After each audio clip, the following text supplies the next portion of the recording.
தொடர்ந்து நம்ம ஈரானுடைய நிலவரங்கள் பார்த்துட்டு இருக்கோம். இப்ப வந்திருக்கக்கூடிய சில முக்கியமான தகவலை ஒரு தொகுப்பா பார்க்கலாம். அதுவும் நம்மளுடைய நெஞ்சை பதற வைக்கக்கூடிய சில காட்சிகள்லாம் இருக்குது. எவ்வளவோ இக்கட்டான சூழ்நிலைக்கு நடுவுல தான் இந்த சமாதான பேச்சுவார்த்தை அப்படிங்கிறது நடந்துட்டு இருக்குன்னு நம்ம தெரிஞ்சுக்கணும்.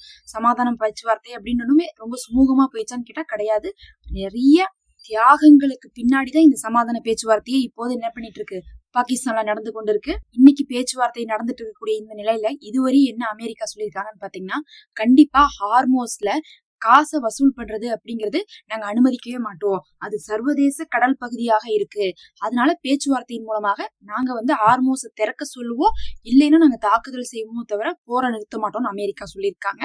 இது முதல் கட்டமா சொல்லியிருக்கக்கூடிய தகவல் தான். இன்னும் அடுத்தடுத்து பேச்சுவார்த்தை நாளைக்கு நாளானிக்கு மறைமுகமா பேசப்படும். அதுக்கப்புறம் ஒரு வாரம் கழிச்சு தள்ளி வைப்பாங்க. இன்னும் 2 வாரத்துக்கு இந்த பேச்சுவார்த்தை போகும். அந்த மாதிரி போகும்போது என்ன ஆகலாம், அமெரிக்காவுடைய நிலைப்பாடு மாறலாம்னு சொல்லிட்டு ஆய்வாளர்கள் சொல்றாங்க.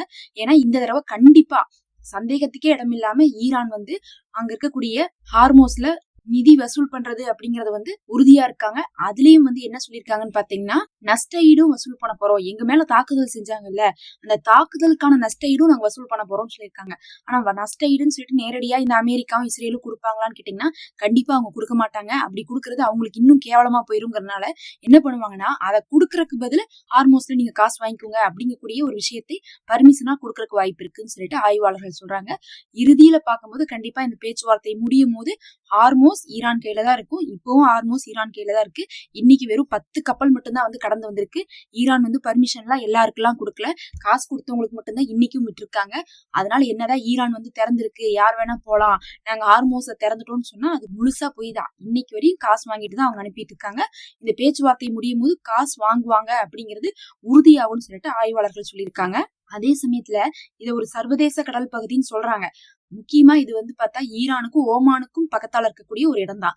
அதனால இது ஒரு சர்வதேச கடல் பகுதியா வராது. அது ஈரானுக்கும் ஓமானுக்கும் சம்பந்தமான ஒரு இடமா தான் இருக்கும். அதனாலதான் ஈரான் சொன்னாங்க, நாங்க ஹார்மோஸ்ல காசு வாங்குவோம், அந்த காசை என்ன பண்ணுவோம், ஓமானோட ஷேர் பண்ணிப்போம் அப்படின்னு முன்னாடியே சொல்லியிருந்தாங்க. ஏன் அப்படி சொன்னாங்கன்னா, அது அவங்களுக்கும் சொந்தமான நிலப்பகுதி. அடுத்து ரொம்ப முக்கியமாக ஒரே பாச மழை புளின்னு பொழிறாங்க. யாருன்னு கேட்டா இந்த யூரோப் கண்ட்ரிஸ் தான்.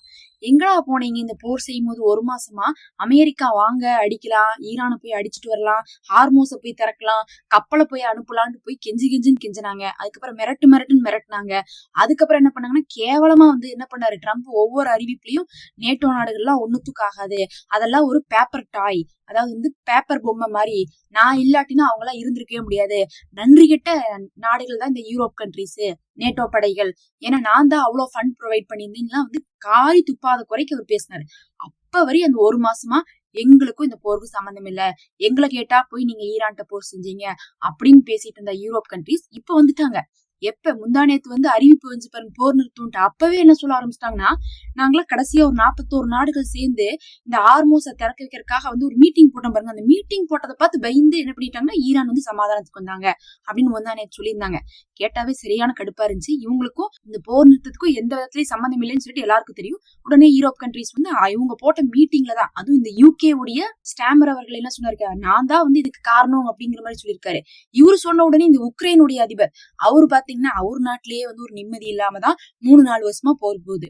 காசாவுக்கு 1 வருஷத்துக்கு முன்னாடியே பார்த்தா உக்ரைன்ல போர் ஆரம்பிச்சிருச்சு. ரஷ்யாவும் உக்ரைனும் மாத்தி அடிச்சுக்கிறாங்க. முந்தானேத்து கூட பாத்தீங்கன்னா ரஷ்யாவுடைய வீரர்களும் உக்ரைனுடைய வீரர்களும் இறந்த வீரர்களை பரிமாறினாங்க. அதாவது உக்ரைனுடைய தரைப்படை ரஷ்யால போய் இறந்திருப்பாங்கல்ல, அவங்களுடைய உடம்பை ரஷ்யா கொடுத்தாங்க, இவங்க பதிலுக்கு இவங்களுடைய உடம்ப கொடுத்தாங்க. அப்படி கொடுக்கும்போது ரஷ்யா என்ன பண்ணாங்கன்னா 1000 இறந்த உக்ரைனுடைய வீரர்களை கொடுத்தாங்க. அதுக்கு உக்ரைன் என்ன பண்ணுச்சுன்னா 5 இறந்த உடல்களை கொடுத்தாங்க. என்ன அர்த்தம், இவங்க 5 பேத்த ரஷ்யா இழந்தா உக்ரைன் 1000 பேத்த இழந்துட்டு இருக்காங்கன்னு அர்த்தம். அதுதான் அந்த இடத்துல தெரியுது. அந்த அளவுக்கு நஷ்டம் அவங்க நாட்டிலேயே இருக்கு. இதுல வேற போன வாரம் ஃபுல்லா என்ன பண்ணாருன்னா, Saudi Arabia, UAE, Qatar, Bahrain எல்லாத்திட்டையும் போய் சந்திச்சு பேசி, கவலைப்படாதீங்க, ஈரான் உங்களை அடிச்சா நான் தடுத்துறேன், நான் பாத்துக்கிறேன் உங்களைய, இந்த மத்திய கிழக்கவே நான் என்ன பண்ணிருவேன், சரி பண்ணிருவேன் அப்படின்லாம் என்ன பண்ணாரு இந்த உக்ரைன் சொல்லிட்டு இருந்தாரு.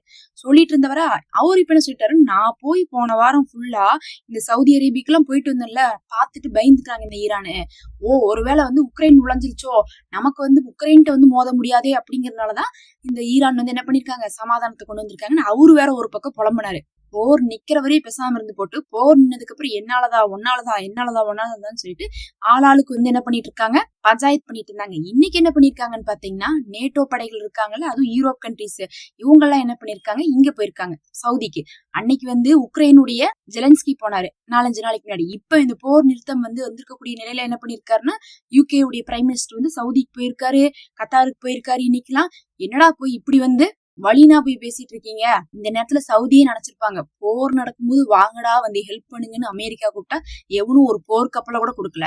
இப்ப போர் முடிஞ்சிடணும், மாத்தி வந்து என்ன சொல்லிட்டு இருக்காங்க, கவலைப்படாதீங்க, இந்த பேச்சுவார்த்தை சக்சஸ்ஃபுல்லா முடிஞ்சிரும், அப்படி முடியாட்டினாலும் சரி, இனி வந்து ஈரான் உங்களை தாக்க விடாம நாங்க பாத்துக்கிறோம்னு போய் பேசிட்டு வந்திருக்காங்க. பேசிட்டு வந்தது மட்டும் இல்லாம இந்த பேச்சுவார்த்தை முடியணும், முடியலைன்னா அவ்வளவுதான், இந்த போர் ஆரம்பிச்சா அமெரிக்காவோட நாங்க துணை நிப்போம் இருக்காங்க.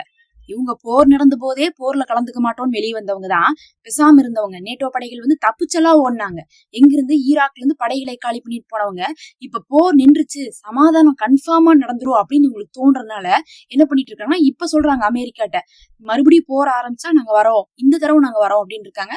ட்ரம்ப் கூட நடிச்சிருப்பாரு, முடிஞ்சிருச்சுங்க தைரியத்துலதானே நீங்களாம் பேசிட்டு இருக்கீங்க. இந்த இஸ்ரேலுடைய நெத்தனியாகுடைய மைண்ட் வைஸ் எங்களுக்கே தெரியாது, எப்ப அந்த ஆளு ஆரம்பிச்சு விடுவான், பேச்சுவார்த்தையை கெடுத்து விடுவான்னு தெரியாது, அப்புறம் உங்களுக்கு வச்சுக்கிறேன்னு நினைச்சிருப்பாரு. ஏதோ ஒரு குருட்டு நம்பிக்கையில இந்த போர் மறுபடியும் ஆரம்பிக்கவே ஆரம்பிக்காது, சமாதானம் கன்ஃபார்மா வந்துருங்கக்கூடிய தைரியத்துல இன்னைக்கு சொல்லியிருக்காங்க, 50 நாடுகள் மறுபடியும் போர் ஆரம்பிச்சா ஈரானுக்கு எதிராக வந்து போர் செய்ய போறாங்களாமா.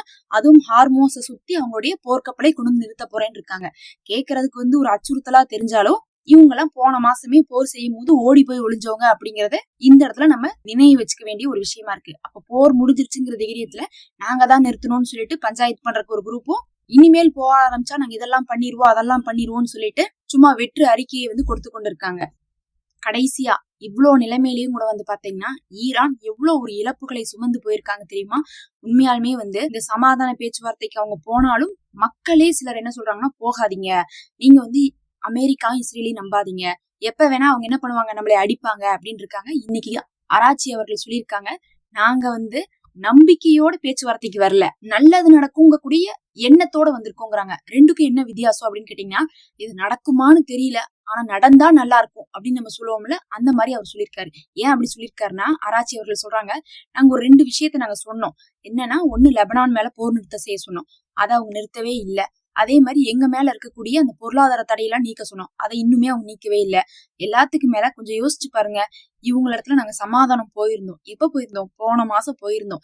போன மாசம் கடைசி கட்டம், 1 கட்டம் 2 கட்டம் முடிச்சு 3வது கட்டம் சமாதான பேச்சுவார்த்தை முடிவாகி கையெழுத்து போடக்கூடிய நேரத்துலதான் அவங்க தாக்குனாங்க. யார தாக்குனாங்க, எங்களுடைய கோமேனி அவர்களை தாக்குனாங்க.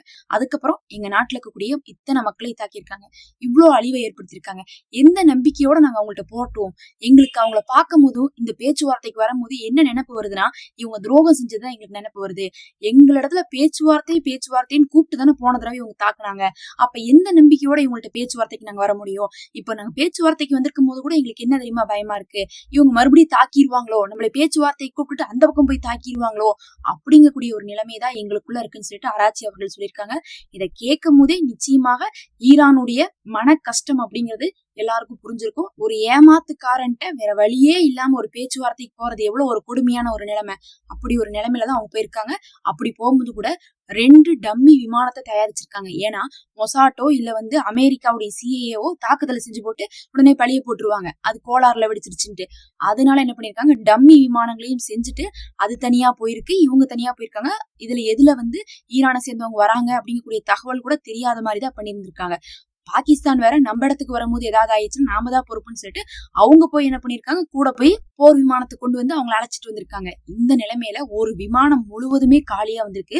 அந்த விமானத்துல அந்த இறந்து போன குழந்தைகளுடைய புகைப்படங்கள் எல்லாம் வச்சு, யாருன்னா ஃபர்ஸ்ட் தாக்குதல் நடத்தினாங்க பாருங்க ஸ்கூல்ல, அந்த குழந்தைகளுடைய புகைப்படத்தை வச்சுட்டு அங்க என்ன பண்ணிட்டு இருக்காரு, அந்த சபாநாயகர் வந்து அழுதுட்டு இருக்காரு. அவர் வந்து நடுவானத்துல பேச்சுவார்த்தைக்கு நுழையக்கூடிய நேரத்துல என்ன பண்ணிருக்காருன்னா, ஈரான்ல இருந்து கிளம்பணுமே நடுவானத்துல என்ன பண்ணிருக்காரு, அவர் வந்து அழுதுட்டு, உங்களுக்காகத்தான் நான் என்ன பண்ணிருக்கோம், நாங்க சமாதானத்துக்காக போயிருக்கோம், நீங்க நம்மளுடைய நாட்டுக்காக சிந்தின ரத்தம் அப்படிங்கிறது வீண் போகாது, அடுத்தடுத்து வரக்கூடிய சந்ததிகள் நமக்கு பாதிக்க கூடாது, அதுக்காக தான் நாங்க போறோம் அப்படிங்கிற மாதிரி சொல்லி, உங்களுடைய தியாகம் வந்து விலை உயர்ந்ததுன்னு சொல்லிட்டு அவர் அப்படியே கண்ணீர் மல்க வந்து அந்த புகைப்படங்களுக்கெல்லாம் முன்னாடி நிக்கிறது அப்படிங்கிறது நடுவானத்துல அந்த விமானத்துல நடந்த அந்த காட்சி இன்னைக்கு வந்து பலராலையும் கண்ணீர் வடிக்கக்கூடிய, நெஞ்சை பதற வைக்கக்கூடிய காட்சியாக அமைஞ்சிருக்கு. முழுவதுமாக இன்னைக்கு அதுதான் பேசு பொருளாக இருந்துட்டு இருக்கு. நீங்க பாத்துட்டு இருக்கிறதும் அந்த வீடியோ தான். இதெல்லாம் தான் இப்ப நடந்திருக்கு. அடுத்தடுத்த அப்டேட்டுகள் வரும். மறக்காம சப்ஸ்கிரைப் பண்ணிக்கோங்க.